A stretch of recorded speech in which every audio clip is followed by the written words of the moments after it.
This is one in a series of oral histories sponsored by the Smoky Valley Historical Association. I am Elston Floor, a member of the faculty in the Department of English Theater and Speech at Bethany College, a member of the Board of Directors of the Historical Association, and director of its Oral History Project. We are meeting today, November 10, 1985, with Margaret Gunnarson Soby, Mrs. Nils Soby, who is to my far left. She resides at 321 North 3rd Street, and also with Eunice Gunnarson. She is in the center. She resides at 514 North Chestnut Street in Lindsborg. Margaret and Eunice are daughters of the late Oscar Gunnarson, who was a prominent artist and sculptor in Lindsborg. We are grateful to them for kindly consenting to speak about their ancestors and about their father's work. They will be interviewed by Mrs. Adele Anderson, who is Assistant Director of Grants and Research at Bethany College. Adele. Thank you, Austin. Well, you ladies certainly do have a full and interesting family background, and we'd like to know a lot more about it. If we start with your great-grandparents, Gunnar Olson and Anna Stina, am I correct in my pronunciation? Okay, they were born when and where? Gunnar was born in Norway in 1812, and Anna Stina was born in Sweden on September 9th, 1812. And then they emigrated to this country when? They came to America in March 1869. So they were 57 years old. They weren't young people. No, they weren't. Emigrated, were they? They left 4 children with families in Sweden when they came. And none of the children chose to come with. Not at that time. Not at that time. Not at that time. Later, 2 of them came to Lindsborg. I see. Okay. Our grandfather and then his sister. Okay, now Gunnar and Anna homesteaded nearby? Well, we're not sure whether they homesteaded or whether it was railroad land, but it was south of Lindsborg. And what do we know about their lives? Well, they apparently were farmers, and I'm not real sure. We don't know too much about them. They were 57 years old, though, when they came. I don't know if we said that. We said that. Okay, and they left the children, grown children, back in Sweden. Do we know about those children, their lives back there? What happened to them? I know we know about the ones who came. Well, there was John August, which was our grandfather, and then there were Carl Peter. He stayed in Sweden, and he had 3 children who later came to the States. He had 3 daughters, and they later came to the United States. All right. And then Jonas Erik, and none of his children. He had a large family, but none of them came to America. But Anna Stina came, and she was married to Henrik Larsson, but when he came, he changed his name to John Lysell, and they settled near Marquette. And they came in 1836.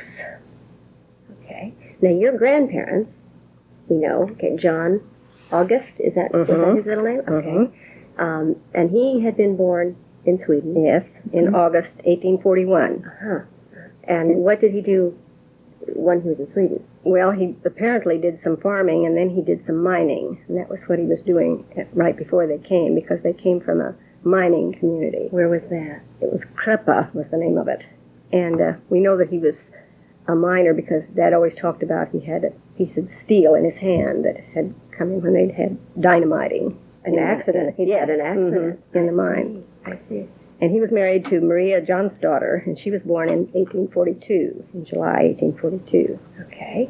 And so they both came, yes, together. And their family. They had a family.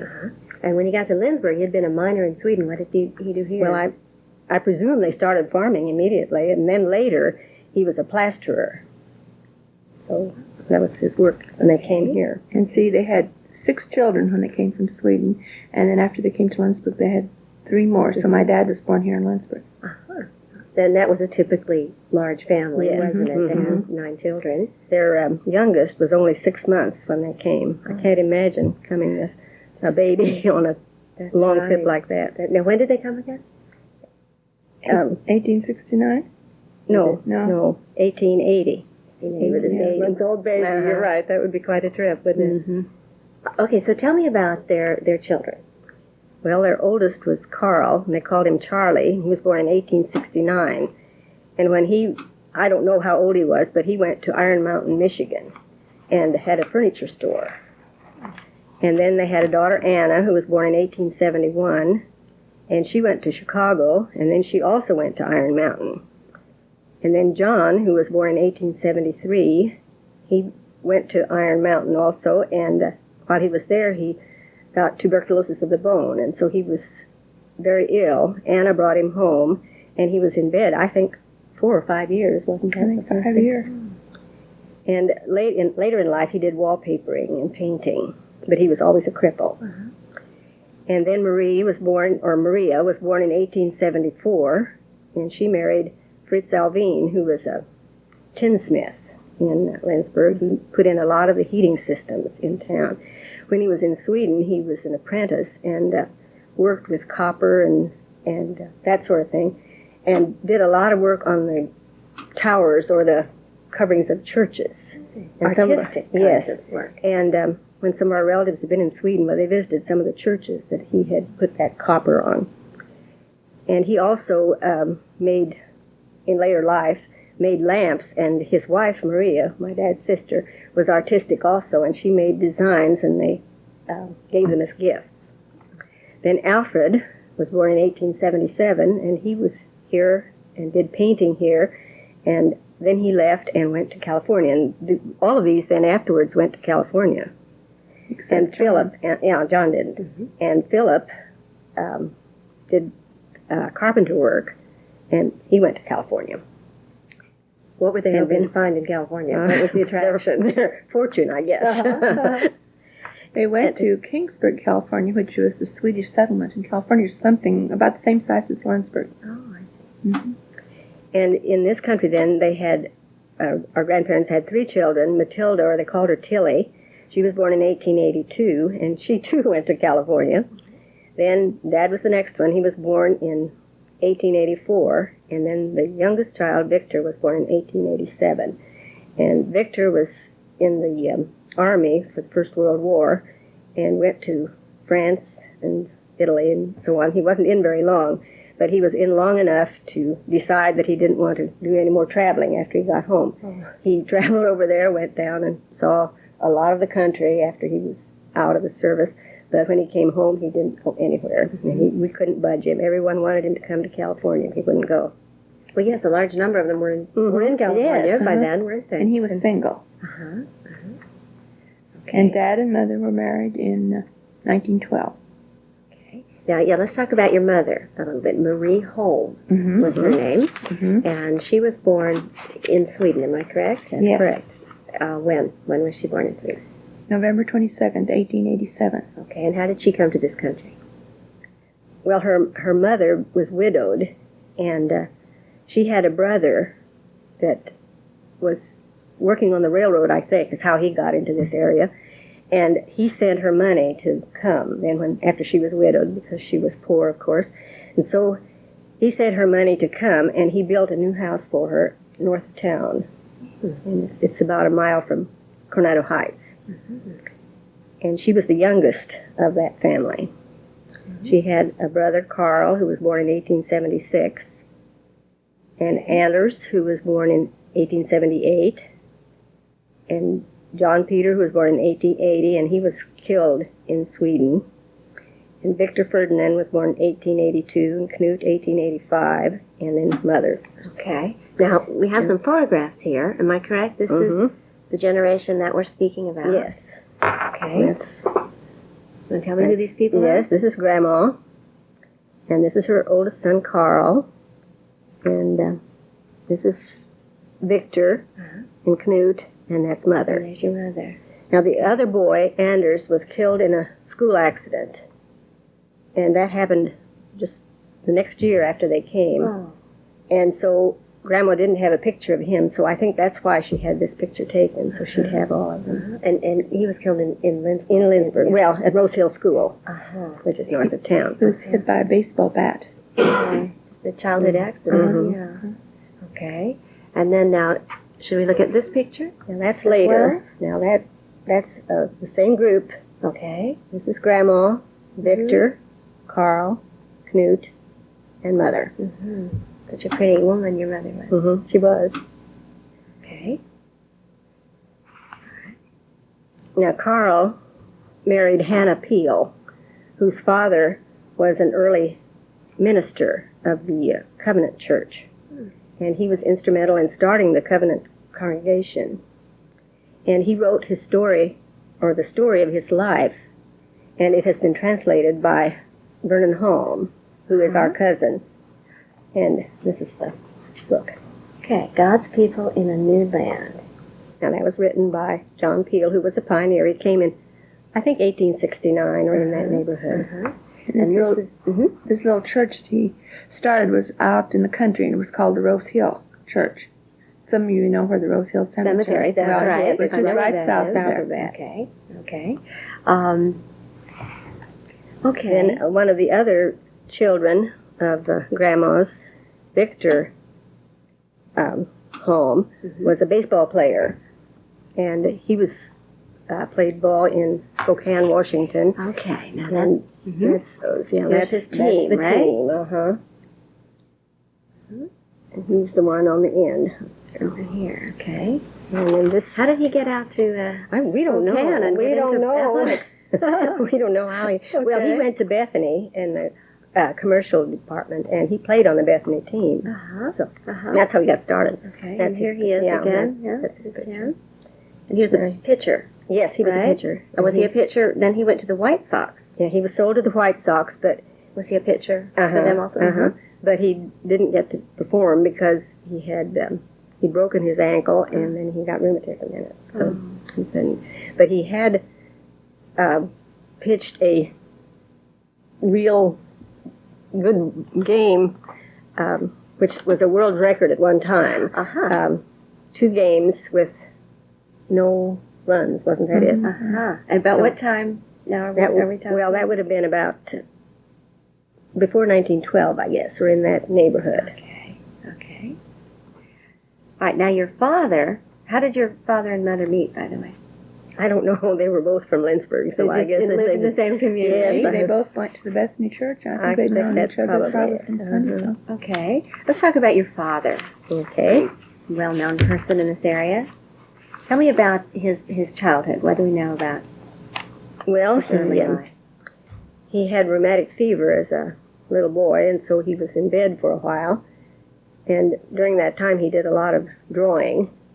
He also did a lot of drawing when he was in school. He used to say that he got 100 in drawing. Probably didn't get 100 in deportment, but he was busy drawing. But they called on him to draw anything when they had maps and different things of that type. So he showed his talent fairly early in his life.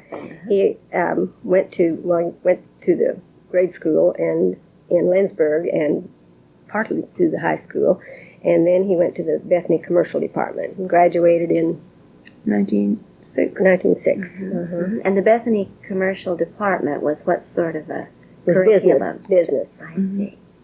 Okay. And so he used that training then, Yes. didn't he? Yes. He painted then in with the Malm brothers. They had a painting crew, and this is the picture of that. He was just that was before he went to Bethany, because he was only 17 there. Now we're This is- talking house painters, Yes, right? yes, yes. We're Gotta talking make a about distinction here. And this is our father, and then the next one is Eve Malm, who was active in the community. And let's see, Hold it up a little. this is Jean Malm, and that's Alfred, our Uncle Alfred, Dad's brother. And we don't know who the rest of them are. But that was the painting crew. Then later, after Dad had been in college, then he and his cousin, Alfred Lysell, we mentioned that they came over. Well, they started the Gunnarson Lysell paint store, paint and wallpaper. We sell it. And this is, the first one is our Uncle John, the one who had tuberculosis of the bone. And then that one is Dad. And this one is Herman Palmquist. And he just died this last week. Now, are these men all in business together? No, Or no, just they were just worked for I see. Dad, Yeah. and that's Alfred Lysell. Okay. And then Oscar Lysell. And I believe that man's name was Swenson. And Alfred Swenson. Alfred Swenson, yeah. Okay, and here all the wallpaper Yes, they samples sold hanging. wallpaper and paint. And alabastine. Yeah, I don't think they make that Now, where was anymore. the location of That was this where business? Rolander's Insurance is now. Okay, on Main Street. Yes, on Main Street. And here's another picture of that at that same time, and this is Okay. their painting crew. Yeah. And it's, you can see the paint and wallpaper Yeah. again. And this one is Dad again, and that's John, and that's Con Linwall. I don't know whether you've ever heard of him, but he lived right neighbors. And Alfred Lysell and Oscar Lysell, and I don't know who the others are. Well, one was Elmer Paulson. Oh, yeah. Oh, This yeah. one over here is Elmer Polson. Okay. Interesting. Okay. Then they sold they merged with Malm Brothers. So it became one store, and they were all in this one business then. They became partners. Malm Brothers also Malm Brothers had a yes, similar evidently business. had been in painting and so on. And Alfred didn't go along with it. It was just Dad, and then the Eve and Jeanne Malm. Mm-hmm. And then this is a picture of showing the stencils. They made stencils, and those were samples that they put on. Okay, now when you say they made stencils, tell me more Okay, about that. they made hand-cut stencils. You know, you've seen all these decorations that are on furniture, and it was all over during that period. They did a lot of that decorating in houses. And the walls. They stippled the walls, and then they made these stencils. Yes, and patterns. that's coming back Yes, in. It's kind of definitely. interesting. Mhm. Okay, so this would be on your walls or Or furniture. Or furniture, There yeah. are different ones. Now here's some for furniture. See these like butterflies and quite ornate. and flowers. Aren't they? And they're made with different parts, so that they put one part would maybe paint the leaves, and then they'd take that part off and put another one on and would paint some of the petals, and then they'd take that off. They had many parts to them. Isn't that? And was this a successful Very business? successful, yes. It was. Before the Depression hit, they had a very good business. They And Dad drew a lot of the stencils. yeah, And then he could she and use Mom, too. his artistic and Yes. his business talents in this way. And they would have orders from all over the United States. Ah. And they were all hand cut. See, they also sold on this different things like. Oh, so is this a catalog? This is the that we're looking catalog. at? This is when they had the stencils and other material. Interesting. Okay. Now, when did he get into the artistic kind of work, such as the painting that we have with us here? Well, he started painting quite young, but when he was young, he just made summer scenes a lot. And then for I'd say the last 25 years of his life, he just painted snow scenes. Do you know why that was? Well, I think he liked winter because he loved the long winter evenings where he could spend time with his hobbies. I see. Making his statues or painting his pictures. Okay, now tell me just briefly about these statues. We'll see more about them later. But Well, he started making them in about the early 1930s. And they were all made in the basement of our home. And it would take him about 6 weeks to make one statue. out of Cement. And then when he got them all made, well, it took a long time for that cement to dry. And a lot of times he would become so anxious to see how they would look painted like lifelike, colors, that he'd sometimes painted them a little too soon. And so some of them are getting kind of, the paint is kind of coming off because they still had moisture in them. They're real fragile and real heavy to lift. and he did figures of actual people, right? Yes, very. The first group he made was the city council, he called it, but it was people that he just took out of walks of life. Like he had, and I mentioned Herman Palmquist in that one picture. Well, his father, he made him. He was a carpenter, and he had J.O. Sundstrom, who was a merchant, and he had Dr. Colbert, who was at the college. So we had a lot of different ones. And they Now- were very, very lifelike, and people could just come in and recognize them. Now, did he ever do that with his painting? Did he ever paint portraits or? No, Well, the painting was strictly landscape. No, work, wasn't it? Uh-huh. With that Now we- first group, he also made Dr. Carl Swenson, the founder of the college. Now, while we were talking about the painting, the painting back Yeah, of let's us, look at this. that was Pioneer Homestead, and it was made of native stone. Yeah, you can see that. Uh-huh. That's right. And the family that built that, the father, mother, and a child, or a daughter, they had to haul the rock from the hills, which would be this side of the house, because the house faced west and the hills were west.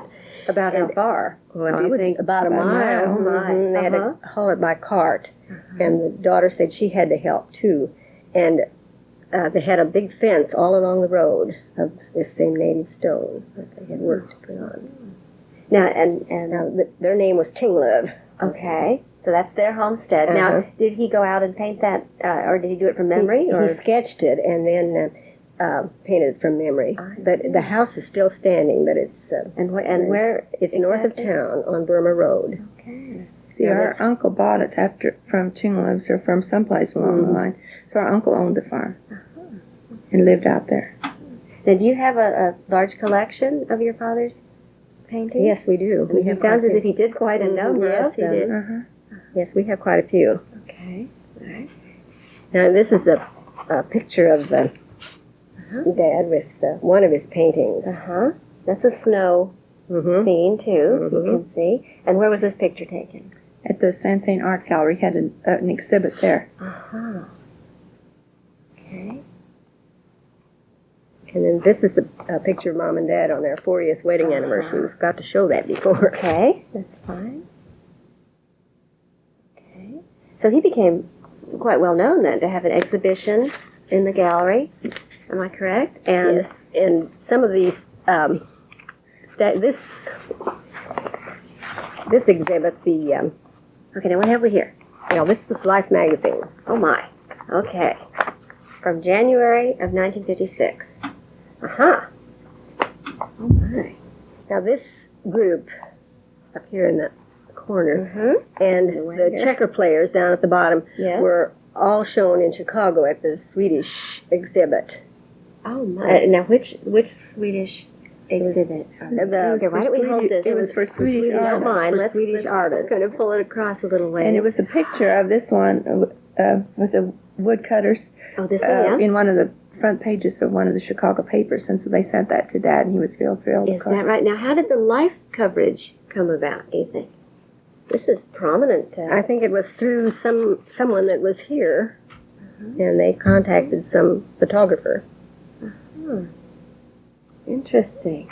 and he made himself, of course.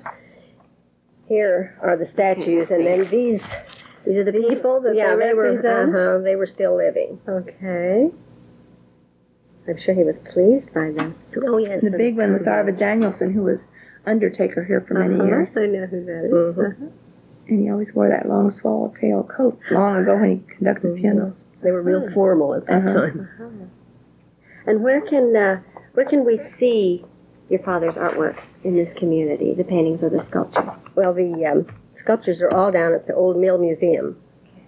And are the paintings? on There are three. display? There are three there, and then there are two at the bank at the present time. Well, now, have I skipped any important details that you would like to add about I don't these think interesting so. I people? think I thought it was rather nice after Dad passed away in the obituary in the Salina Journal, where they made the comment that people used to look out after a snowstorm and say, well, that was an Oscar Gunnarson snow. Interesting, just like we see here. That's very interesting. Well, thank you very much, Margaret and Eunice. Appreciate this. thank you. I want to add my thanks to Margaret and Eunice. I want to also say that this interview will be followed by a video tour of Oscar Gunnarson's cement sculptures, which are on display or on loan at the McPherson County Historical Museum. And either Margaret or Eunice will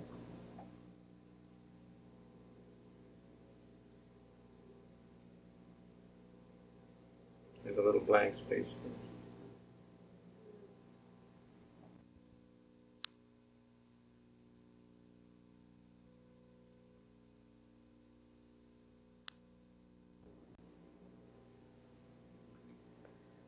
We are going to show the collection of our father's work, which is cement sculpturing, and he started this as just a hobby, and in about the 1930s is when he started doing this work. And Dad was born in 1884 and died in 1962. The first one here is President Franklin Roosevelt, and I think he made him possibly because he was the only president who had been elected 4 terms. The next two are national inventors, Henry Ford and Thomas Edison. This group is the Bethany College board, and they were all deceased by the time when Dad made them. The one standing is Dr. Carl Swenson, the founder of the college. The next one here is Axel Wallerstedt, and he was a policeman of Lindsborg. The next one was Gus Higland. He was a farmer west of Lindsborg. The next one was Dr. Colbert, and was he president? He was vice president of Bethany College and also a teacher at the college. This is Francis Johnson, and he was also a farmer south of Lindsborg. This is G.N. Malm, who was a Lindsborg artist. and he was a big promoter of Bethany College. This was Andrew Munson, and he was in real estate. And this was August Conquest, and he was a carpenter. And this is J.O. Sundstrom, who had the big department store in Lindsborg. And these, like I said before, these were all dead when he made them. This was about the first group that he made. And they are made out of cement, and then he's painted them in oil. The next group is the Lindsborg Board of Education, and Dad served on that about 16 years, and he would study the way they would sit when they were discussing school problems. This was Herman Thorsenberg, who was president of the board. And the next one with a bow tie is my dad. He made a statue of himself. This is Carl Levine, Elif Harrelson, who was run the city bakery, A.W. Olson, who ran a tank wagon service, and C.W. Beckstrom, who was a jeweler, and Laverne Soderstrom, who was superintendent of schools for many years here in Lindsborg. And the grade school was named in his honor. This is our mother, Marie Holm Gunnarson, and she loved to sit and embroider while Dad was working with his hobby in the basement. And she had a dress made exactly like this, and it was a print dress, so he made a little stencil to make it so it would be print.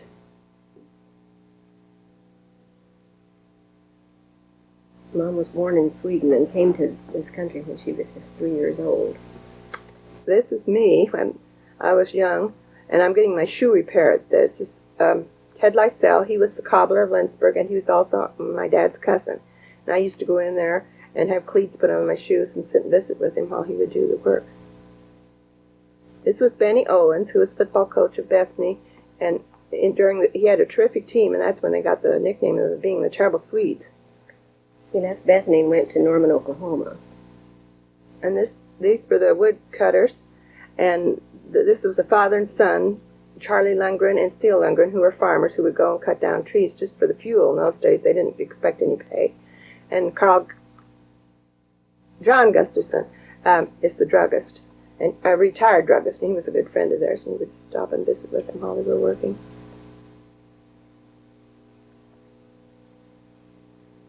This is Eben Carlson. He was postmaster of Lindsborg, and David Young, who was a barber, and they used to always play checkers, and this is supposed to take place in the back of a grocery store. They're sitting on freight boxes. This is a funeral in Marquette.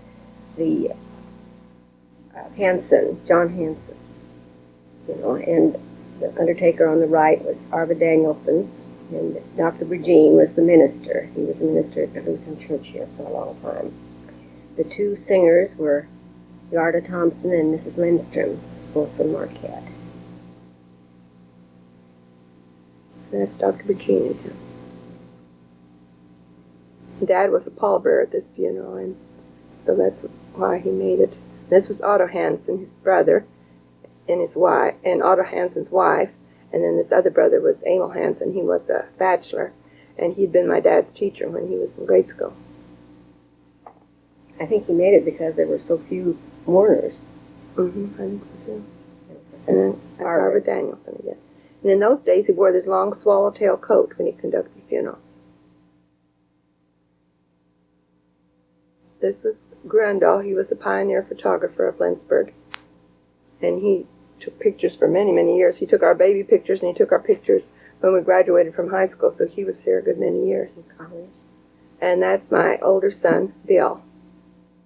And Bill wasn't even born when Grundle died, but Dad wanted to make both of them, so he put them together. And that looks exactly like the way the floor looked in that studio. This was Bethany College faculty members. And this first one is Dr. Emery Lindquist, who was president of Bethany College for several years. And afterwards he went to Wichita. And the next one is Dean Deere, who was Dean of Liberal Arts, and Trury Jadeberg, who taught voice, and Oscar Lofgren, who taught piano, and Hjalmar Wetterstrom, who taught brass and also was conductor of Bethany Band, and then Arvid Wallen taught piano, and he was also organist of the Messiah Chorus, and even conducted the Messiah Chorus for a few years. These were the marble players, and the one shooting is for Bobby Coons, and this next one with a cap is Forrest Nelson. It's Bobby Coons there. He's really studying it. He's going to win. And the next one is Edward Belk, and he wasn't supposed to be playing marbles. He was supposed to be out selling magazines, but he had to stop and see how the game was going. And the Lindsborg cap. The orange and black, And the next one was Bob O'Rourke. And the one sitting with the orange and black earmuffs is Armand Johnson. And then the dog is our dog, Gusson, that we had when we were girls. And Gusson means boy in Swedish.